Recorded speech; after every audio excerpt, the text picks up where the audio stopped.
Je viens vers vous aujourd'hui pour répondre à une question.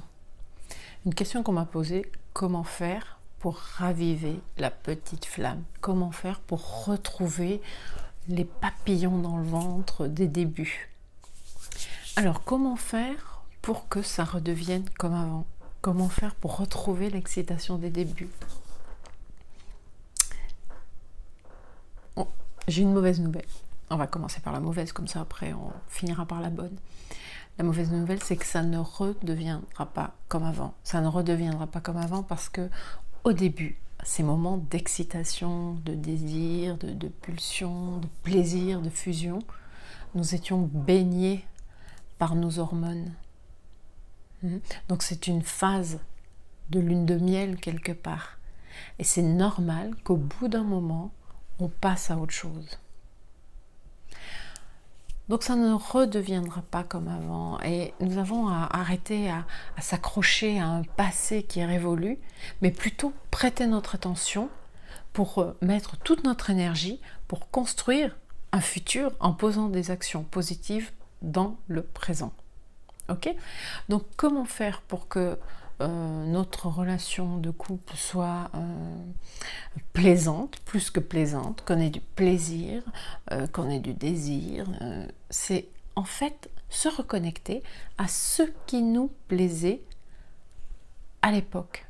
Vous vous souvenez, au début, vous étiez là, vous vous apprêtiez, preniez votre douche, vous pomponniez, vous parfumiez, vous faisiez attention à ce que vous portiez pour séduire l'autre.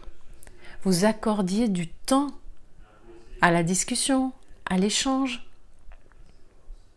Vous faisiez des sorties, vous organisiez des petites virées, vous surpreniez votre partenaire. Dites-moi à ce stade-là si vous étiez dans ce cas de figure et je serais curieuse de savoir si aujourd'hui, qu'est-ce qui reste de ces petites actions dans votre relation? Prenez quelques secondes là juste pour me mettre peut-être en commentaire. Qu'est-ce que vous maintenez aujourd'hui de ce qui était présent au début du lien? Donc l'important, c'est de réaliser que la relation, on doit la nourrir, on doit l'entretenir. Donc qu'est-ce que je vais faire? Au lieu d'attendre que l'autre prenne l'initiative aussi, c'est que moi, je vais organiser. Je vais essayer de surprendre l'autre. Je vais peut-être réserver, organiser une soirée, un moment, un après-midi, sans lui dire ce qu'on va faire. On va peut-être découvrir un coin de la ville, on va peut-être inviter des super potes, on va peut-être... Mais ce qui est important, c'est quand même de prévoir un temps où vous êtes seul. C'est vraiment un moment où vous allez être vous, uniquement vous. C'est un temps qui va vous être consacré, ça va être un temps de qualité. Et puis le fait de ne pas le dire à l'autre, il va peut-être y penser... dans la journée, comme ça, si vous lui dites il faudrait que tu sois prêt à telle heure, habillé comme ci, comme ça, et puis il y aura peut-être cette attente, cette excitation qui va être présente. Donc ce qui est important, c'est d'entretenir ces moments, de reconnecter à ces moments de surprise, d'étonnement, de passer du temps à réfléchir aussi sur tiens, qu'est-ce que je peux lui proposer. Au bout d'un petit moment, quand vous aurez fait ça quelques fois, on peut imaginer que l'autre aura envie de vous créer cette surprise aussi, de vous faire ce plaisir aussi, et d'avoir ce moment où on va pouvoir partager, on va pouvoir parler de nous, de la relation, de ce qu'on aime, de ce qui est peut-être moins agréable, mais sans être dans l'accusation, juste en étant dans la constatation des faits, la constatation de l'évolution du couple, et peut-être voir ensemble, tiens, dans un cadre serein, dans un cadre pérenne, où est-ce qu'on peut amener une amélioration? Ça va créer des moments de complicité. Pour entretenir, raviver la petite flamme un tant soit peu, c'est important aussi de se renouveler, de ne pas faire les choses inlassablement de la même manière.